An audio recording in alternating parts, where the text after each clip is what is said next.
The journey to Bayan Khundii begins in Ulaanbaatar, Mongolia's economic and cultural center. Traveling nearly 1,000 kilometers across the country, the landscape gradually transforms into vast, open terrain stretching to the horizon. Despite its exceptional geological potential, the lack of infrastructure and challenging logistics meant that few explorers ventured here. That changed when Erdene's geologists launched a regional exploration program, recognizing the untapped opportunity beneath the surface. Their work led to the discovery of Bayan Khundii in 2015. Just 10 years later, the project entered production, one of the fastest discovery to production timelines in the modern mining industry. So the Bayan Khundii deposit is a deposit that we discovered in 2015. Our geologists walked out here at that time and picked up 4,000 gram samples at surface, and quite rapidly we began to look at drilling that off, forming the first reserve deposit that we can now see in production behind us.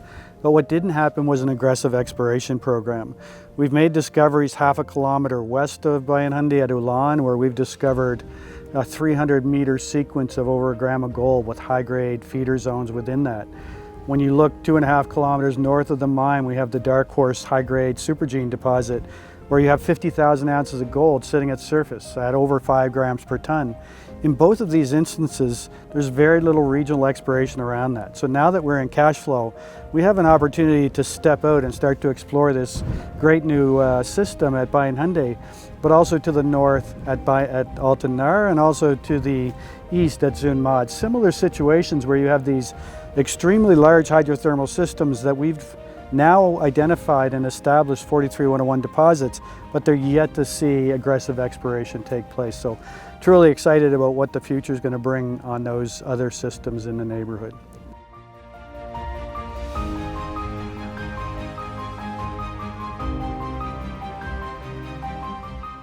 So the Bayan Khundii mine began production in September of last year. We went through your typical startup phase where we're training people up. We have almost 500 people on site here today, many of whom hadn't had experience working in the mining industry, some in the coal mining industry, but today it's a fully functioning high-grade open pit mine.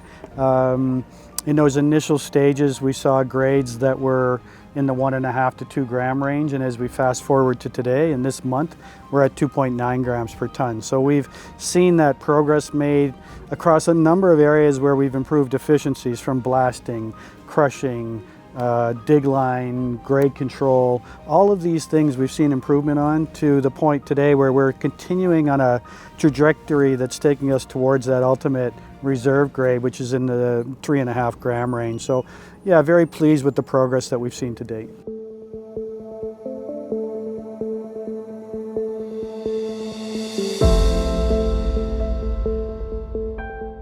The journey of gold begins long before it reaches the gold room.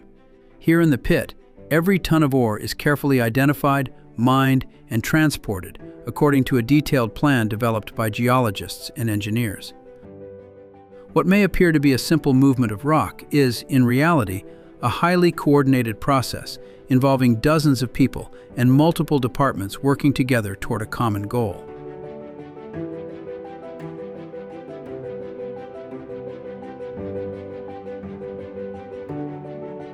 The next stage of the journey takes us inside the process plant, where science, technology, and operational excellence combine to unlock the gold contained within the rock. So I'm here today at the Bayan Khundii Gold Mine.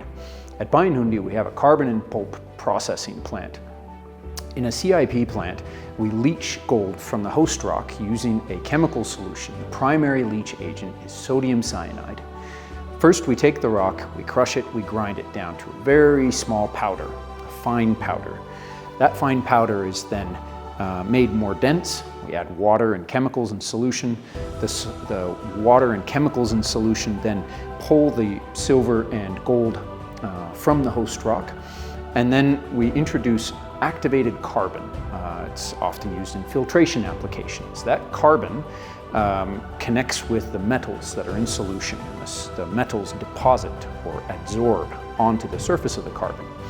We then take the so-called loaded carbon together with the metals, strip the metals off, and smelt or melt the metals together with other fluxing or chemical agents into a saleable bar, a bullion bar, that is typically between 60 and 70% precious metals. So our Bayan Khundii process plant is unique in a couple of different ways. It's fully inside of a building that is temperature controlled, both for extreme summer heat conditions like we get down here in the Gobi deserts, up to 40, 45 degrees Celsius, but also for the extreme cold in the winter. It can get down to minus 30 or even minus 35 degrees in this part of the world.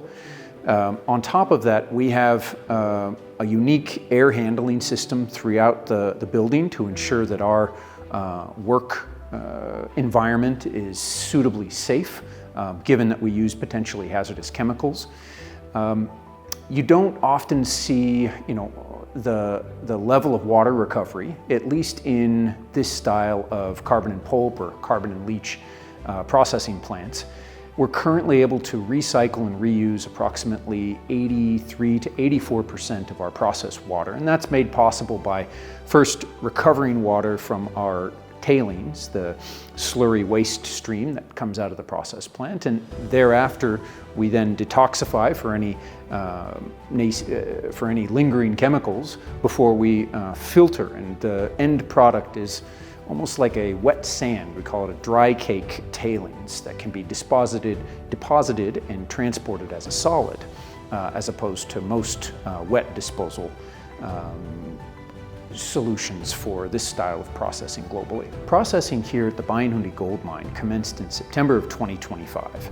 And for the first 6 to 8 months, we really went through that initial startup and ramp up period where all the different bottlenecks and trials and tribulations, calibration of the equipment and the processes within the plant, all the things you wish you would have done during construction, you get to tinker and adjust and make work in the course of that startup and ramp up. Not perhaps unique to Bayan Khundii, but through that period, we have gradually ramped up now to the point where by the end of March 2025, we were more or less at our target throughput rate. We were milling, on average, up to about 90% of our target throughput. We were achieving recoveries at or better than targeted, so we had been planning a 93% recovery on average from Bayan Khundii ore, and we've reached as much as 95, 96% so far to date. Very good water recovery, very good tailings disposal performance through the filtration circuit, and as a result, we've gradually been able to start ramping up our average blended mill feed ore grade to the plant. Throughout the startup and ramp up phase, we reached that 1.5 to 2 gram per ton plus, and that's been gradually increasing over the course of the last 3 months. Moving forward, a key target for us now that we are at commercial production and steady state in the process plant is to continue to bring up that average blended feed grade of the ore that's processed. The ore body is not homogeneous, no ore body ever is.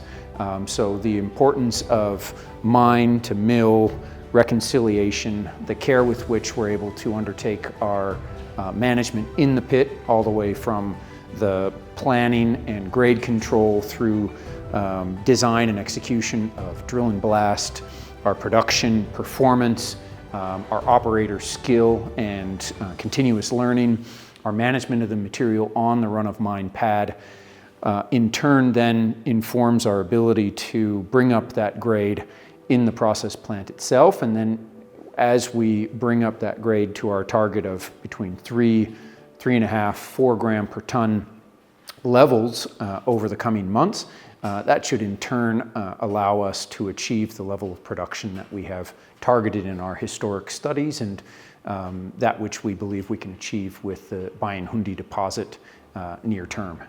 We came out to this district in 2009, 2010, and we carried out a several-year regional exploration program, and through that we've established 3 43101 deposits, high grade, at surface, but the probabilities that all that's out here is sitting at surface, I just feel very strongly that as we employ more aggressive, more sophisticated deep exploration, the likelihood is very strong that we'll see further discoveries. But just with where we are today, we have the Bayan Khundii deposit in production with satellite opportunities around that. We have Altan Nar 16 kilometers north with 500,000 ounces of gold at surface with, again, great expansion opportunities. That deposit can begin to come into the queue here over the next several years and add to the production at the CIP plant we see behind us, but also Zuun Mod, one of the largest undeveloped molybdenum copper projects in the Asia region, is now going through a preliminary economic assessment, and we believe will also be sequenced into the development of this district. So, those three cornerstone hydrothermal systems underlain by an aggressive regional exploration program, which is sure to add more. Tremendously excited about what we have here in the Bayan Khundii and Khundii Minerals District. In regards to the Zuun Mod project, we're now embarking on delivering a preliminary economic assessment that will come in Q3 of this year. But that molybdenum opportunity has been aided by two critical things that are external to the project we're carrying out. That is the infrastructure growth in southwestern Mongolia. When we go back 10 years ago, there wasn't power lines coming in, which you can see over here to the right. There weren't roads that were being built to bring coal into the Chinese market. Those are things that'll be of great benefit to the Mali project as we bring that on stream. In addition to that, you have a molybdenum market that's been very strong over the last several years. We're now sitting at a price that's north of $30 a pound, and our resource is over 800 million pounds of molybdenum equivalent. So tremendous value there, a market that is fast growing and supporting new Mali entrants and infrastructure here. So very excited about the Zuun Mod project. And it's not just the molybdenum. 3.5 kilometers from the Mali deposit is a new copper discovery that we announced earlier this year, which is, providing intersections of over 1% copper over 30 meters. Something we'll now start to employ more sophisticated geophysics and drilling on. So another opportunity for a very interesting discovery in the neighborhood. Stepping a little bit further to the east, about 600 kilometers to the east, we have a project that sits in the Oyu Tolgoi belt called Oyu Tolgoi is expected to be the 4th largest copper gold producer on the planet when we look out towards the end of this decade. And this project we have an option to earn 80% in, Teragul, sits right in the trend of those major deposits. We've just completed the drilling program. We'll have some results for that in the near future. But right neighborhood for a significant discovery, copper gold, and we'll continue our exploration there as well. So, when you look back 10 years ago at this area of southwestern Mongolia, in particular the Trans-Altai mineral belt, it was always known to be geologically prospective. We've put an injection of life into that because we've actually gone out and made these big 43101 deposit discoveries. But what it lacked was access to infrastructure. And that's something we've seen change, as I mentioned, with the power line that we have now running into the grid to the south, the roads that are being built in the area, the mining industry that's growing up here. That's the significant change that allows you to start building other mines in the district and having the synergy from those to add value to new construction. I really try to encapsulate our future plans into a 5-year period. And the first and most important step is to get this mine you see behind you up to steady state. We have just sort of moved into that commercial production phase, but to see that grade move from what we've seen in June at 2.9 up to that 3.5 plus will be a significant achievement and get us to the point where we're achieving the cash flow that we've sought. In addition to that, to look next at expansions around this mine. We have the Olan area to the west, we have the West Striker area that we hope to move out to, and begin to bring the Dark Horse project into the mix. We expect in probably late 2027 to see that mine starting to come on board and to complement the high grade at Bayan Khundii. In addition to the deposit that's there now, we have a vast area of exploration potential that we've already started to explore, and we'll continue to do that in 26 and 27, and collectively continue to add ounces to the 6-year reserve we have today, and ideally push that out well beyond the 10-year mark.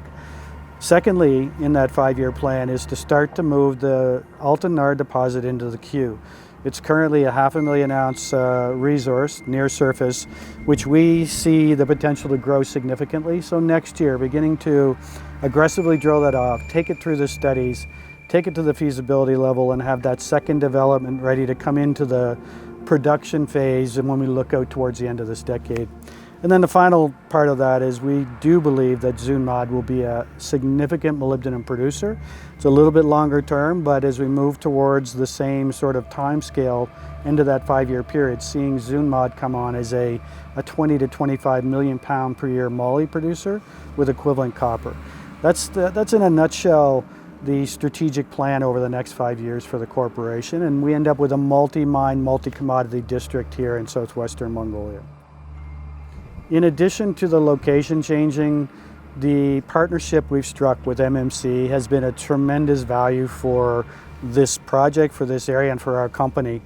MMC and their parent company MCS brought the strength of an operating miner in southeastern Mongolia. They have 2,000 employees that we've been able to attract some of their key people to this site.